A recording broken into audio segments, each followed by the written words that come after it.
उधर दुष्ट मारीच को मारकर श्री रघुवीर लौटने लगे। हाथ में धनुष और कमर में तरकस शोभा दे रहा है। इधर जब सीता जी ने मारीच की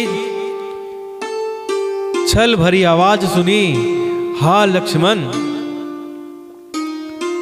जो मारीच वहां चिल्लाया था ना, हा लक्ष्मण हा लक्ष्मण, वो शब्द माता सीता को सुनाई दिए और लक्ष्मण जी को सुनाई दिए। लक्ष्मण जी तो समझ गए कि ये कुछ प्रपंच हो रहा है, ये कुछ कपट हो रहा है हमारे साथ में, क्योंकि मेरे भाई, मेरे भ्राता जो है, मेरे स्वामी जो हैं, वो 3 लोक के स्वामी हैं और 3 लोकों में ऐसा कोई नहीं हुआ जो हमारे भ्राता को, हमारे स्वामी को परास्त कर सके। लेकिन माता सीता उस आवाज को सुनकर भयभीत हो गई और भयभीत होकर लक्ष्मण जी से कहने लगी,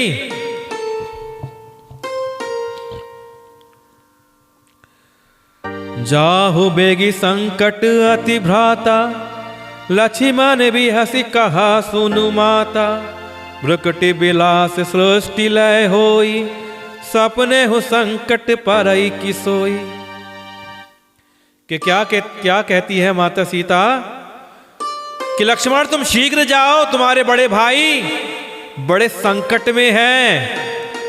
लक्ष्मण जी ने हंसकर कहा, हे माता, जिनके भ्रुकुटि विलास, जिनके भौं के इशारे पर मात्र से सारी सृष्टि का लय प्रलय हो जाता है, प्रलय आ जाती है, वह श्री राम जी क्या कभी स्वप्न में भी संकट में पड़ सकते हैं? कि श्री राम जी को कभी संकट में भी, कभी स्वप्न में भी संकट आ सकता है? नहीं आ सकता। मरम बचन जब सीता बोला, हरि प्रेरित लक्ष्मण मन डोला, बन दिसि देव सौंपि सब काहू, चले जहां रावण ससि राहु। इस पर सीता जी कुछ मरम वचन, हृदय में चुभने वाले वचन कहने लगी। तब भगवान की प्रेरणा से लक्ष्मण जी का मन भी चंचल हो उठा। वे श्री सीता जी को वन और दिशाओं के देवताओं को सौंप कर वहां चले जहां रावण रूपी चंद्रमा के लिए राहु रूप श्री राम जी थे। अब माता सीता लक्ष्मण जी से कहती हैं कि हे लक्ष्मण, बातें मत बनाओ, तुम्हारे भाई संकट में हैं, जाओ उनकी जान बचाओ।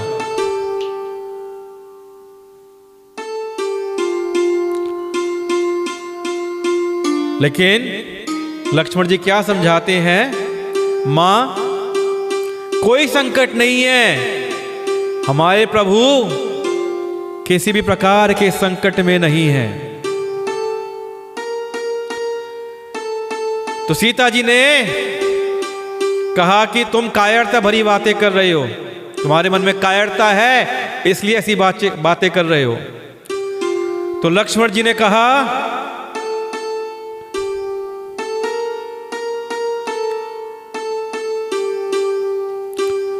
लक्ष्मण जी ने क्या कहा कि भैया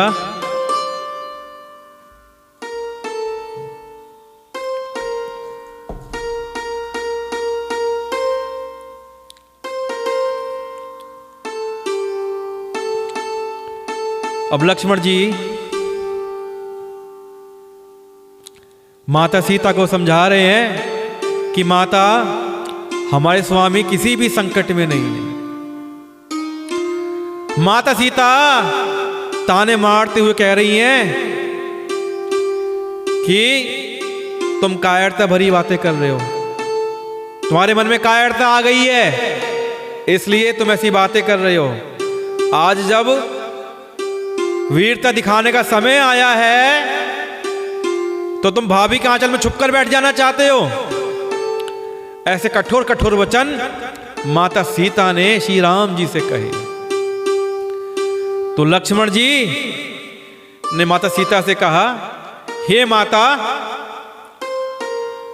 आप ऐसे वचन मत कहिए, एक काम कर दिए कि मैं एक लकीर खींच देता हूं, ये सुरक्षा रेखा है। तो लक्ष्मण जी ने अपने बाण से एक सुरक्षा रेखा खींच दी और माता से कहा कि हे माता, ये सुरक्षा की रेखा है, किसी भी स्थिति में जब तक मैं और भैया वापस ना आ जाएं, आप इस रेखा को मत लांघना।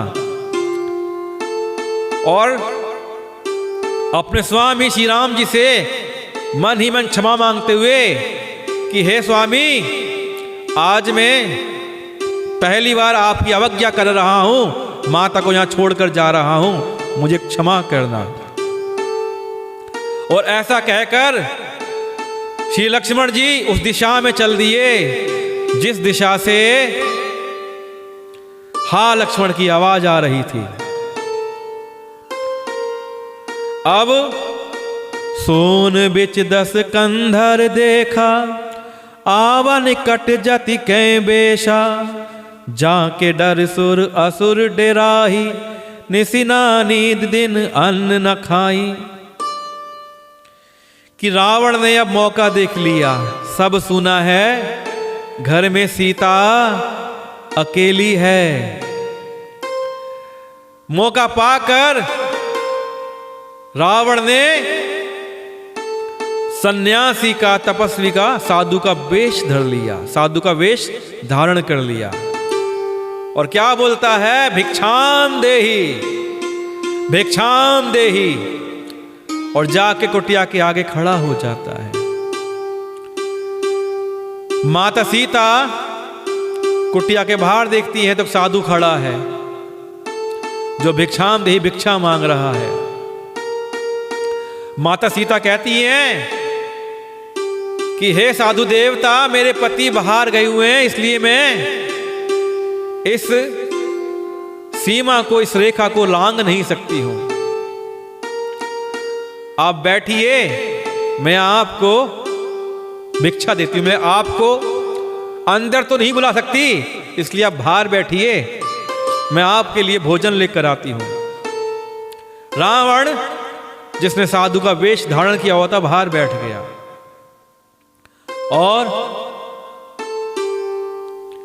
माता सीता अंदर से भोजन लेकर आती हैं, कंद मूल फल लेकर आती हैं, लेकिन वो रेखा के पीछे खड़ी हैं।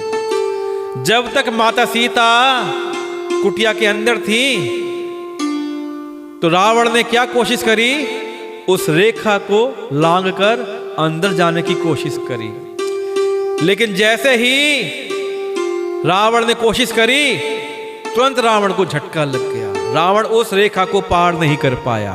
वो समझ गया कि अगर मैं इस रेखा को पार करूंगा तो मेरा अनिष्ट हो जाएगा। तो अब सीता माता बाहर आती हैं तो कहती है, साधु महाराज, ये लीजिए भिक्षा। उस सीमा रेखा के इस परे है, उस परे रावण है। रावण दूर से ही कहता है, लाओ मुझे भिक्षा दो। अब रावण समझ गया है कि भैया किस प्रकार सुरक्षा के घेरे में सीता जी हैं।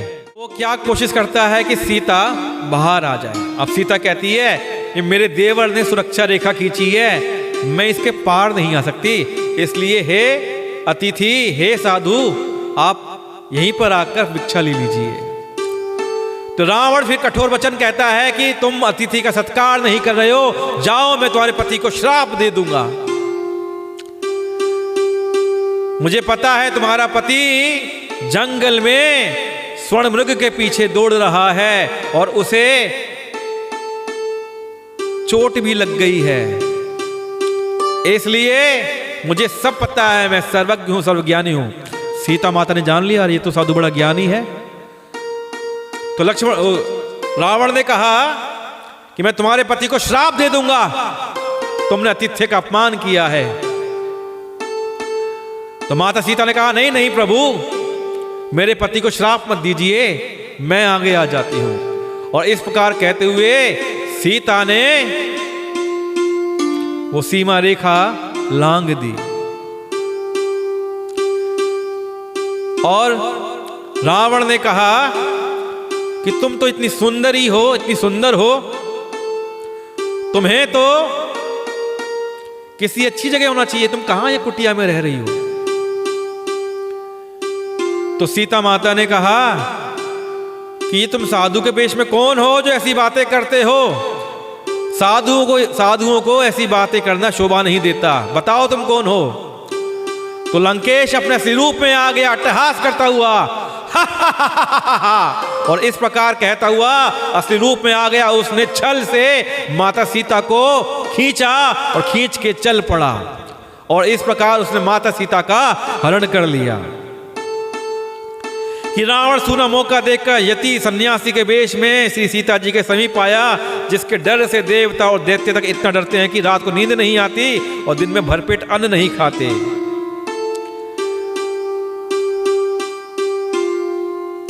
रावण ने अनेकों प्रकार की सुहावनी कथाएं रचकर सीता जी को राजनीति, भय और प्रेम दिखलाया।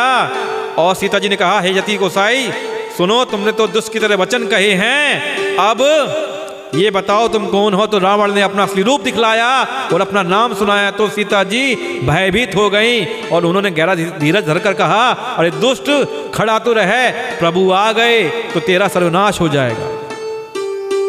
लेकिन रावण की कुटिल बुद्धि, रावण ने सीता माता को उठाया और उठ के चल दिया। जैसे सिंह की स्त्री को तुच्छ खरगोश, वैसे ही अरे राक्षस राज, तू मेरी चाह करके काल के वश में हुआ है। अगर तू मेरे बारे में सोच रहा है ना रावण, तो तेरा काल मंडल रहा है। ये वचन सुनते ही रावण को क्रोध आ गया, परंतु मन में ही उसने रावण के चरणों की वंदना करके, अब रावण ने ऊपर से तो क्रोध दिखलाया, काम वासना दिखा रहा, लेकिन अंदर से उसने सीता जी के चरणों का वंदना करा। उसने क्या करी? माता सीता के चरणों की वंदना करी। फिर क्रोध में भरकर रावण ने सीता जी को रथ पर बैठा लिया और वह बड़ी उतावली के साथ आकाश मार्ग से चला।